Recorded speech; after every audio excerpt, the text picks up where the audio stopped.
Bolsonaro à direita. Olá, boa noite a todos. Boa noite. Está no ar a partir de agora o primeiro debate entre os dois candidatos mais votados para a presidência da República. Assim como aconteceu no primeiro turno, este encontro é promovido por um pool de empresas de comunicação. O Grupo Bandeirantes está ao lado da TV Cultura, do UOL e da Folha de São Paulo. Faltando 2 semanas para o segundo turno, o eleitor terá a oportunidade de acompanhar um debate essencial de ideias e propostas entre os dois candidatos. Eu gostaria de agradecer, em nome do pool, a presença aqui no estúdio da Band do ex-presidente Luiz Inácio Lula da Silva, do PT, e do presidente Jair Bolsonaro, do PL. Para entender a dinâmica do debate, que será dividido em 3 blocos, vamos acompanhar agora as regras aprovadas pelas duas campanhas. Regras debate. Cada candidato, por ordem de sorteio, tem 1 minuto e meio para responder a mesma pergunta feita por um dos mediadores. Em seguida, o primeiro confronto direto, com um banco de tempo. Os candidatos terão 15 minutos cada um para administrar entre perguntas, respostas, réplicas e tréplicas. No segundo bloco, jornalistas de empresas do pool fazem perguntas. Cada candidato terá 1 minuto e meio para responder. O terceiro bloco começa...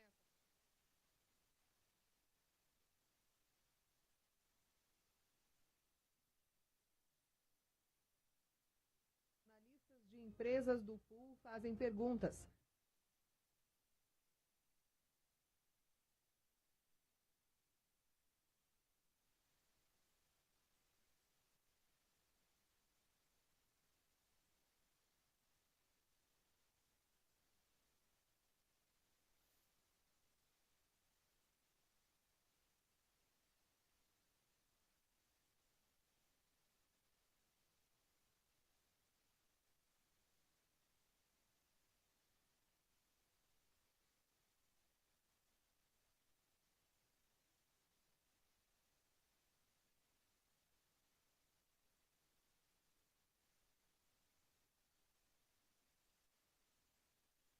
Que são feitas por ordem constitucional, sem que os senhores possam interferir de forma alguma, e aquelas sobre as quais os senhores podem decidir.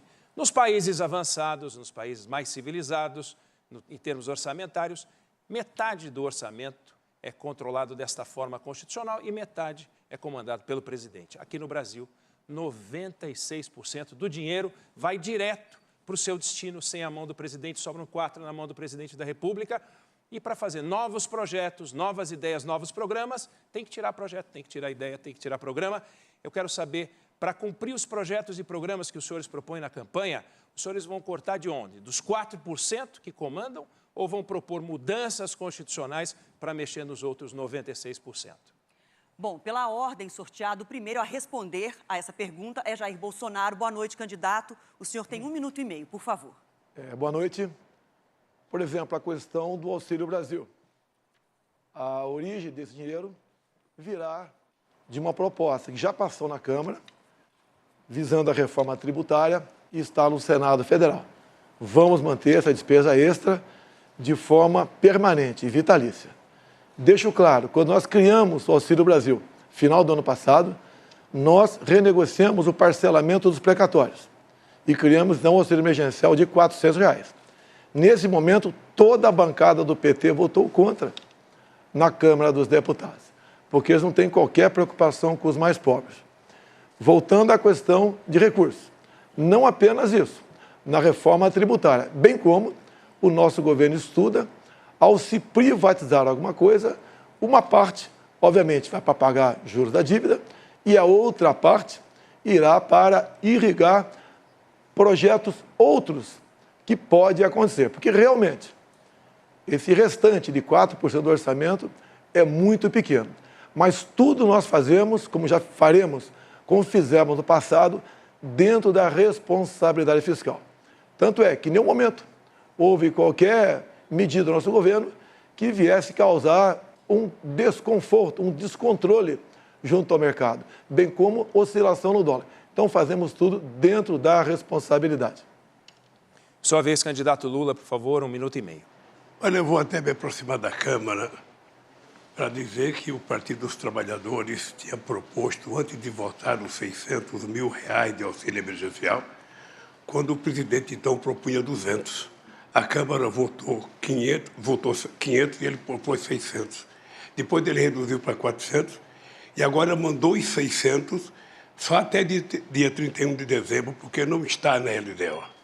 Na verdade, o que nós fizemos? Nós provamos à sociedade brasileira de que é possível a gente ter capacidade de investimento quando a gente planeja e quando a gente, coloca o dinheiro no lugar certo.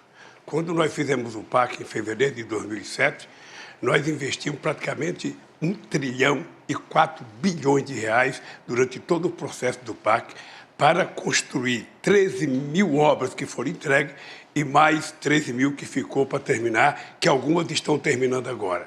O dado importante é que, se você souber trabalhar, planejar, você vai ter o dinheiro para fazer as coisas e, ao mesmo tempo, nós temos certeza de que o Congresso vai aprovar uma reforma tributária para que a gente possa, com a reforma tributária, taxar menos os mais pobres, os trabalhadores.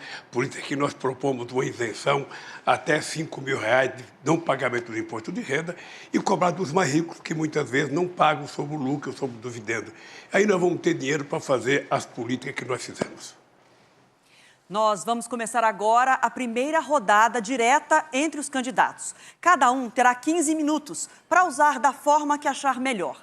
Para não prejudicar a compreensão de quem está assistindo a este debate, o ideal é que um sempre aguarde o outro terminar. Se um candidato ainda estiver concluindo o raciocínio, a sua fala não pode ser interrompida pelo adversário. Se acontecer isso, o microfone vai ser desligado. E pela ordem sorteada, quem começa é o candidato Lula. Bom debate aos dois, por favor. Eu até queria começar pedindo desculpa ao telespectador, porque eu não cumprimentei quando eu comecei a falar. Eu quero cumprimentar a direção da Banda, a direção da Folha, a direção da TV Cultura e a direção do UOL por fazer esse pool e permitir que a gente pudesse fazer um debate franco e aberto. Vocês sabem que eu estou candidato na perspectiva de reconstruir esse país. Fazer com que esse país volte à normalidade, que as instituições funcionem corretamente, que o Congresso legisle e não trate do orçamento, que o governo governe e que o Poder Judiciário cumpra com o seu papel. Mas, sobretudo, é preciso trazer o povo mais pobre à cidadania outra vez. Quando eu governei de 2003 a 2010, nós fizemos a maior política de inclusão social que a história desse país conheceu. Nós geramos 22 milhões de empregos, nós aumentamos o salário mínimo, nós fomos o governo que mais fez universidade e escola técnica nesse país. E, por isso, eu até gostaria de fazer uma pergunta para o candidato, o meu adversário. Quantas universidades e quantas escolas técnicas o senhor fez como presidente da República? Primeiramente, o senhor Lula confunde auxílio emergencial com Auxílio Brasil. O auxílio emergencial de R$600.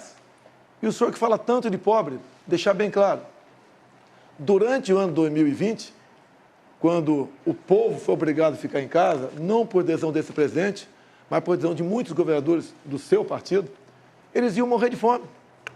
E só de auxílio emergencial em 2020, nós gastamos o equivalente a 15 anos de Bolsa Família. E o Bolsa Família pagava muito pouco. Eu tinha vergonha de ver as pessoas mais humildes, em especial do Nordeste, do interior do Nordeste, recebendo, algumas famílias, começando a receber R$42 por mês. Eu só podia dar algo melhor, como está dizendo agora, por que não deu lá atrás? Porque agora, quando a gente chega e passa para 400, contra a sua bancada do PT, e depois passa para 600, o senhor quer se arvorar de grande benfeitor que vai prometer. O senhor promete o tempo todo. O senhor prometeu levar água para o Nordeste. E agora o senhor está prometendo picanha e cerveja. O senhor não fica vermelho com essas propostas mirabolantes e mentirosas? Creio que para governar o Brasil, tá, nós temos passado. Nós não somos candidatos aqui de primeira viagem. Então o senhor tem seu passado que é lamentável, é triste. Em especial entre os mais humildes, os mais pobres do Brasil. Eu quero falar agora com o pessoal do Nordeste. Quanto era o Bolsa Família? Começava com R$40. Nós triplicamos com o Auxílio Brasil a média do Bolsa Família. Hoje, a dona de casa vai no supermercado e compra realmente algo para levar para casa. No passado, ia com o carrinho vazio. Então, promessas, estamos cheios, e a grande prova de promessas vazias é esta, que o senhor aqui, o seu partido, foi contra a criação do Auxílio Brasil. Eu perguntei quantas universidades você fez. Perguntei quantas escolas técnicas você fez. E você vem falar do Bolsa Família. O nosso programa de inclusão social não era só o Bolsa Família. O nosso programa de inclusão social foi a maior política de distribuição de renda que esse país já conheceu para o pobre.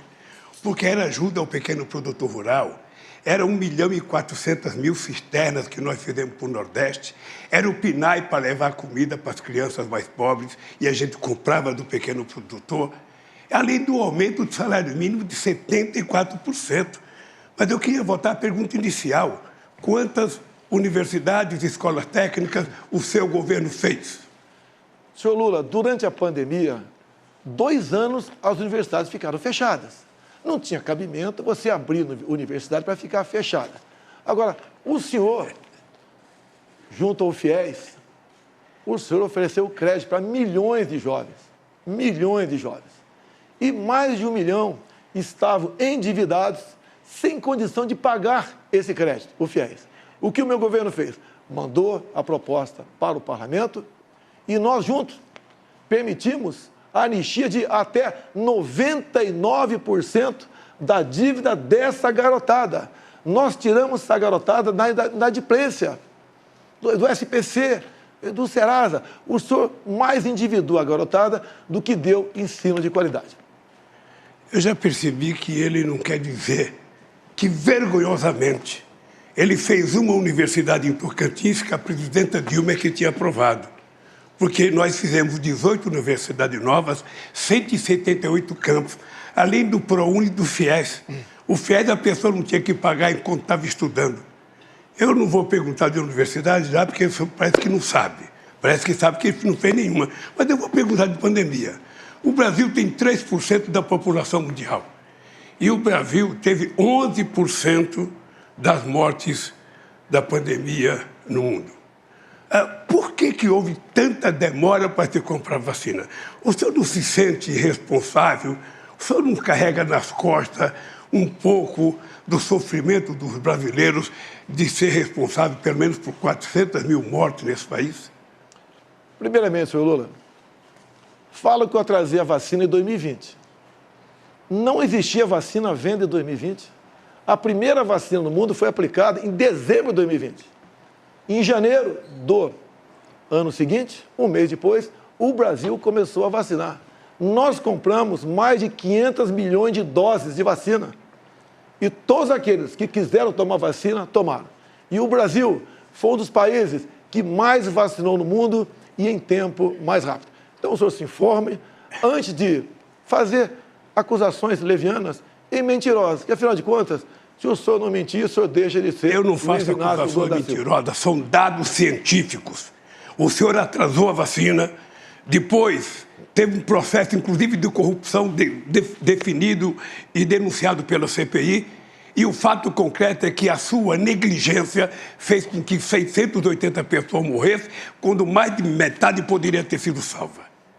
A verdade é que o senhor não cuidou, debochou, riu, dizia que não tomava vacina, que tomava vacina virava jacaré, que virava homossexual, que não podia tomar vacina. O senhor gozou das pessoas, imitou as pessoas morrendo afogada por falta de oxigênio em Manaus. Ou seja, não tem na história de nenhum governo do mundo alguém que brincou com a pandemia e com a morte como você brincou. Brincou. É só mostrar na televisão, não vai dizer que é fake news, não, porque você aparece na televisão rindo, imitando pessoas sem ar, você aparece dizendo que quem tomar vacina vai pegar, você virou remédio, você virou vendedor de um remédio que não servia para nada, Você divulgou um remédio que a ciência negou o tempo inteiro. Você não respeitou o Butantan, você não respeitou a Fiocruz, que são laboratórios de excelência neste país, que poderia ter ajudado. Se tivesse humildade, você poderia ter resolvido parte do problema. Mas, certamente, você não quis resolver, porque você não quis entender o sofrimento do povo. Senhor Lula, tem um vídeo do senhor, o senhor dando graças a Deus que a natureza criou o Covid. Senhor Lula, o que eu fui contra foi o protocolo do senhor Mandetta, que mandava a pessoa infectada ir para casa até sentir falta de ar. E eu fiquei indignado com isso. A vacina, senhor Lula, não é para quem está contaminado. A vacina é para quem ainda não foi contaminado. A questão do tratamento precoce, tendo ou não comprovação científica, porque era algo inédito no mundo todo, tirou-se a autonomia do médico, a tal da receita off-label. Isso que foi castrado no Brasil. A história mostrará quem está com a razão. E isso que o senhor fala de vídeo no YouTube, eu zombando, é só ver as imagens. Exatamente o contrário. Eu falo como a pessoa ir se sentir em casa e depois daquela maneira ir para o hospital. Agora, deixar bem claro, quando se fala em corrupção, corrupção fez o seu partido na Covid. Quando chegou na CPI, a notícia de 50 milhões de reais desviado para o senhor Carlos Gabas, ex-ministro de Dilma Rousseff, que passeava de bicicleta com ela, a CPI do seu amigo Renan Calheiros e Omar Aziz não quis investigar. 50 milhões torrado numa casa de maconha, não chegou nenhum respirador, e daí sim, irmãos nordestinos morreram por falta de ar, por corrupção do senhor Carlos Gabas, deixar bem claro, em especial o seu governador de Minas Gerais, da Bahia, Rui Costa. Então, o consórcio do Nordeste, o qual o senhor tinha amplo conhecimento e domínio, praticou corrupção e matou, sim, irmãos nordestinos sufocados em hospitais. Mas se você tivesse um mínimo de responsabilidade para cuidar da CPI, você teria, primeiro, ouvido os governadores de estados. Eles criaram um consórcio, eles tentaram comprar vacina, o Ministério da Saúde não permitiu. E quando o Brasil começou a dar vacina, em janeiro de 2007, São Paulo começou a dar vacina, 57 países já tinham dado vacina. A verdade, Bolsonaro, a verdade é que você colocou o ministro da Saúde que não entendia. O único que parece que entendia um pouco era o Mandetta, que o senhor tirou logo. Depois colocou um outro que não entendia, até chegar no Pazuello. O Pazuello era visível que ele não entendia nada de saúde, era visível que tinha sido montada uma turma lá para comprar vacina. Ou seja, tinha a denúncia de que a CPI provou e está no processo, eu espero que o procurador vai investigar, de que tinha gente reivindicando $1 por cada dose de vacina vendida.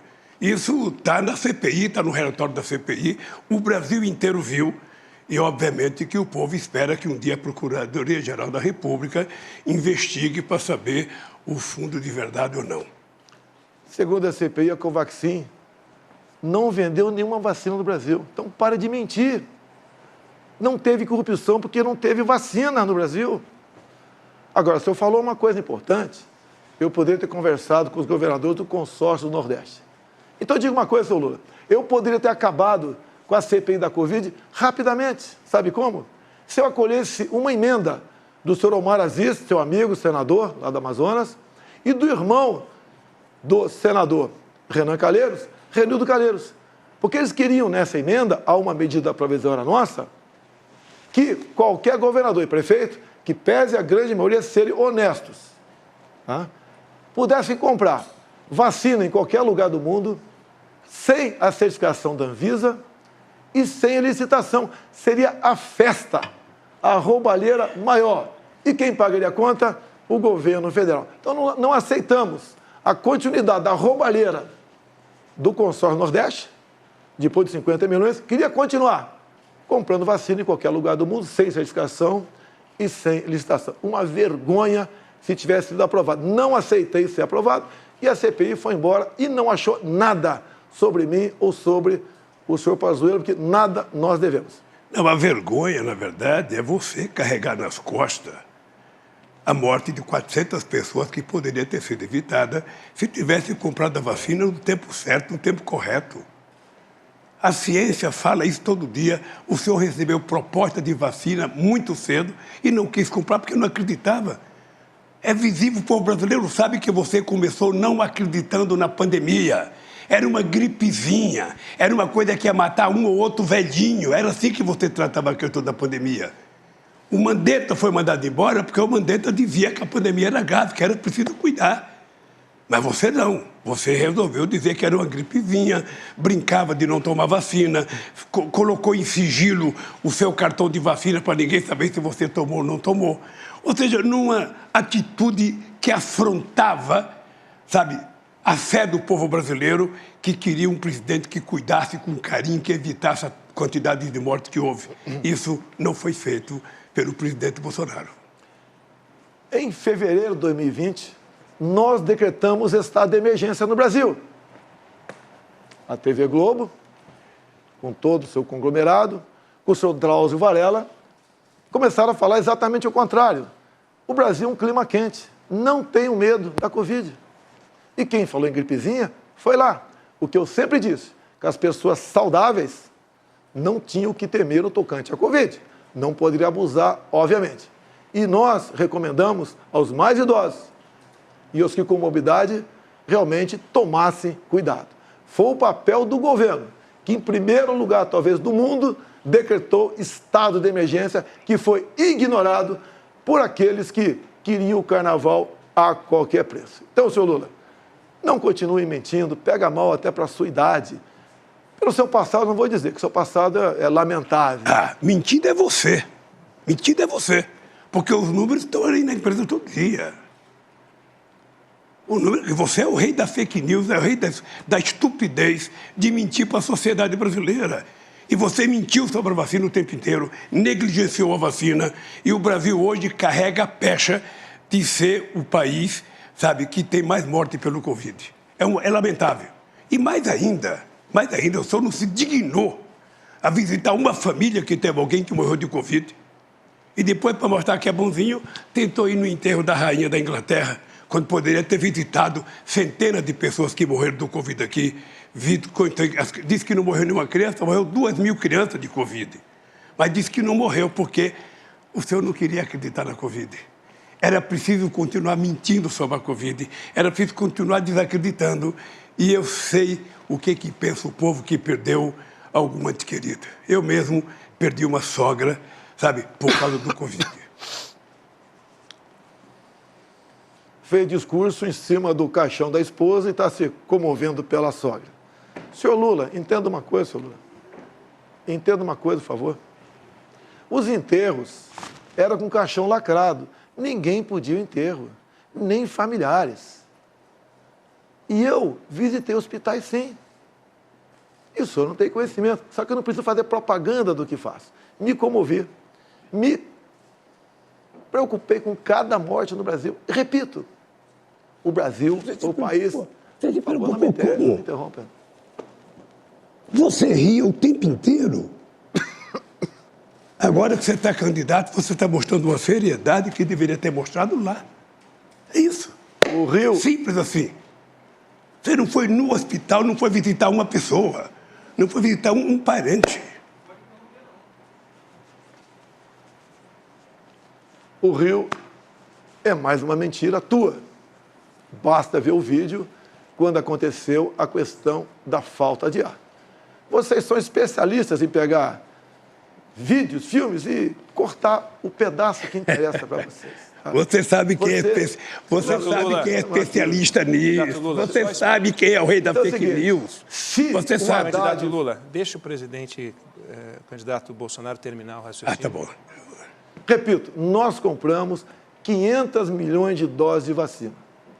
Entregamos com a logística nossa para estados e municípios. O Brasil foi um exemplo para o mundo no tocante à vacinação. Menos de um mês, depois da primeira dose aplicada no mundo, o Brasil começou a aplicar. E todas as vacinas foram compradas pelo governo federal. Nos orgulhamos desse trabalho. Salvamos milhões de vidas. Se fosse com alguém no teu governo, alguém do consórcio Nordeste, vocês tinham roubado tudo e teria morrido muita gente cujas mortes poderiam ter sido... Eu vou lhe contar como é que se vacina. Em 2010, teve a gripe H1N1. Em 3 meses, nós vacinamos 80 milhões de pessoas. Em 3 meses. Porque o Brasil é um país que tem expertise em vacinação. Aliás, o Brasil é exemplo do mundo em vacinação. O Brasil vacilou quando teve um presidente que não cuidou e que não foi responsável, que brincava e que não acreditava na vacina. E a verdade é essa, sabe? O senhor carrega nas costas o peso de pelo menos 400 mil pessoas que morreu por conta do negligenciamento e o negacionismo da vacina. Chega de mentira, vamos passar para outro assunto aqui. Em 2006, 59 policiais foram executados aqui no estado de São Paulo. E por que isso? Porque teriam que transferir o Marcola para um presídio de segurança máxima. Ele não podia mais ficar aqui comandando o crime. O seu governo não transferiu o Marcola. Pelo que tudo indica, fez um acordo com o Marcola e com o seu Alckmin, que era governador de São Paulo naquele tempo. Repito, 2006, 59 policiais assassinados em São Paulo. Teve que eu chegar em 2019, juntamente com o ministro Sérgio Moro, para que nós, então, tirássemos o Marcola de presídio estadual aqui em São Paulo e mandasse para um presídio federal, num regime todo especial, sem qualquer comunicação com o mundo exterior. Isso, rapidamente, começou a cair o número de mortes violentas em nosso país. Por que você não transferiu o Marcola em 2006, já que tinha um pedido do MP estadual fazer isso? Era simpatia, amizade ou um grande acordo naquele momento, juntamente com o seu vice, atualmente, Geraldo Alckmin? O candidato sabe que quem cuida de crime organizado não sou eu. Quem tem relação com o miliciano, que é crime organizado, ele sabe que não sou eu e sabe quem tem. Sabe, inclusive, da culpabilidade que foi o crime organizado que matou a Marielle no Rio de Janeiro. Eu, se tivesse pedido para transferir, a gente transferia porque fui eu que fiz prisão de segurança máxima. 5 prisões. 5 prisões de segurança máxima foi feito no meu governo. E se o Alckmin, o governador, não quis transferir, é porque ele tinha razão para não transferir. Quem sabe a segurança dele tinha razão para transferir. Sabe? Mas o dado concreto é o seguinte, você está falando com um cara que fez 5 presídios de segurança máxima nesse país. Quanto você fez? Nenhum. Então, eu acho que a mentira aqui não é minha. A mentira aqui é de um presidente que não pode mentir, porque o presidente tem que respeitar o cargo, não é possível. Senhor Lula, amizade com o bandido. Eu conheço o Rio de Janeiro. O senhor esteve atualmente no Complexo do Salgueiro. Não tinha nenhum policial ao seu lado, só traficante. Tanto é verdade a sua afinidade com traficantes, com bandidos, que nos presídios do Brasil, cada 5 votos, o senhor teve 4 votos. E quando a gente volta para o Marcola foi flagrado. Teve ligação telefônica grampeado. E ele diz ali, chama o senhor de um palavrão, que eu não vou falar aqui, e diz que prefere o senhor do que a mim. Essa é a verdade. Fazer presídio e deixar os amigos soltos em outro presídio comandando o crime, isso é um crime, senhor Lula. Sabe o que eu tenho orgulho? É que eu sou o único candidato a presidente da República que tenho coragem de entrar numa favela, sem colete de segurança. E já não é agora, não. Quando eu era presidente, eu entrava no Rio de Janeiro. E a pessoa falava, vai com cuidado, porque o Bolsonaro é amigo dos milicianos, você vai com cuidado. E eu ia, sabe por quê? Eu acredito no povo. E eu fui numa comunidade no Complexo do Alemão, povo extraordinário, trabalhador, fizemos uma passeata extraordinária, exuberante, e ali não tinha bandido na passeata, ali tinha mulher e homens que trabalham, que levantam às 5 horas da manhã para trabalhar. Os bandidos, você sabe onde estão. Os bandidos, sabe, tinha um vizinho seu que tinha 100 armas dentro de casa. Só sabe. Esse não era da favela do Complexo do Alemão. Esse, quem sabe, morava num apartamento na Avenida Copacabana. é achar que o bandido está só no lugar dos pobres. Os grandes bandidos estão no lugar dos ricos. Os pobres são trabalhadores. E eu vou votar no Complexo do Alemão. Porque não foram os presos que votaram em mim. Foi o povo brasileiro. Eu tive 6 milhões de votos a mais do que você, com toda essa gastança que você fez.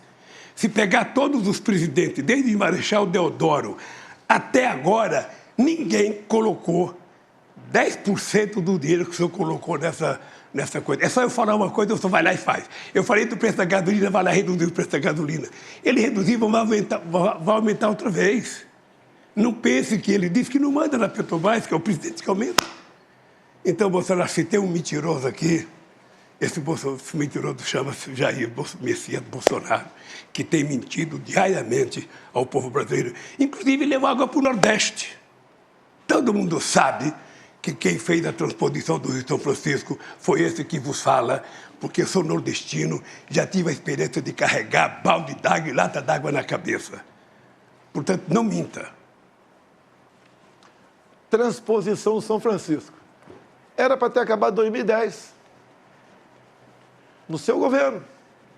Passou para 2012, governo Dilma. Só que o Brasil vivia uma explosão de corrupção.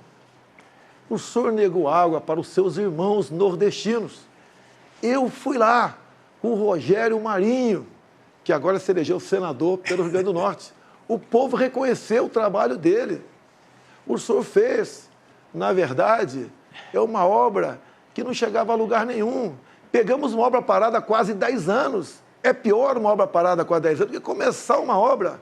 O senhor desviou, sim, foi muito dinheiro para a corrupção. Tudo tinha corrupção no seu governo, tudo. O senhor negou água para o nordestino. Eu levei água com a transposição e com o Rogério Marinho. E mais ainda, o Exército tem trabalhado muito no Nordeste para cavar poços para essas pessoas que ficaram longe desses córregos enormes que a água do São Francisco. Então, o senhor realmente maltratou. Devia ser prioridade total tua. Prioridade número 1 e não 0. Prioridade número 1. E não fez isso. Negou água para o povo nordestino. O senhor realmente é uma pessoa fantástica em falar em vergonha nacional. Olha, eu vou contar uma coisa. Se tem uma coisa que é cara de pau, é o cara de pau desse cara. Porque eu fiz 88% das obras do São Francisco. Ele fez 3,5%. 3,5%. Da mesma forma que ele fala que fez ferrovia. Da mesma forma que fez o 163. Tudo feito pelo governo do PT. Mais de 80% das obras feitas. E ele vai lá, termina. Quando eu tomei posse em 2003, o Fernando Henrique Cardoso estava fazendo uma ponte lá de Vida Minas com Mato Grosso, eu fui lá inaugurar e fiz justiça ao Fernando Henrique Cardoso, disse que era dele. Você poderia, pelo menos, ter sensatez de quando inaugurar, fala, gente, eu quero dizer que essa obra aqui é do presidente Lula, ele foi mais competente que eu, ele fez a obra, sabe? Eu só vou aqui dar um empurrinho para acabar esse pedacinho que está faltando. Mas dizer que foi sua?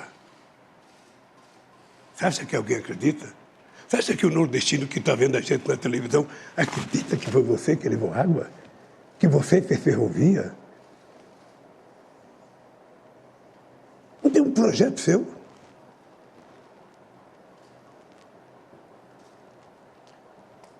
Se o senhor fez 86% das obras no seu governo... 88. Parabéns. 88. Dilma ficou mais meia dúzia anos. Não terminou os 12 que faltavam. Se o senhor mandava no governo Dilma, quem está mentindo? Por que em 6 anos não concluiu, já que faltava apenas 12%? Quando o senhor fala em BR-163, não inventa. Faltavam 50 quilômetros.